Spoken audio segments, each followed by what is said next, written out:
Mä kannustan ehdottomasti ihmisiä tekemään videoita itse ja siitä syystä, että itse teen niitä palveluna muille.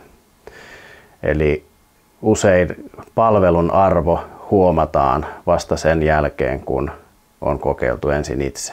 Eli kun itse tekee, saa semmoisen kuin tulee. Ja se minkälainen tulee, kun itse tekee, niin se on usein esimerkiksi jos haastatellaan yrityksen omia asiantuntijoita, niin asiantuntijat on miettinyt etukäteen, pahimmassa tapauksessa kirjoittanut kirjakieliseksi ne, että mitä he aikoo kameralle sanoa.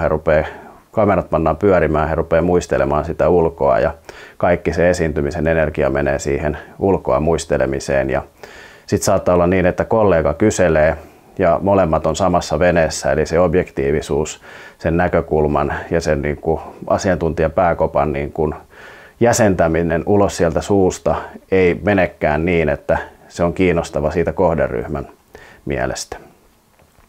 Äänet saattaa kaikua, valot ei ole kunnossa. Eli paljon sellaisia juttuja, jotka paljastuu siinä vaiheessa, kun on itse yritetty. Ja sitten kun yrittää itse muutaman kerran, niin huomaa sen kaikista tärkeimmän pointin, että kun itse yrittää tehdä, niin loppujen lopuksi ne jää tekemättä, koska niitä ei tullut kauhean hyviä ja se on itse asiassa tosi aikaa vievää. Suosittelen kaikille videoiden tekemistä itse.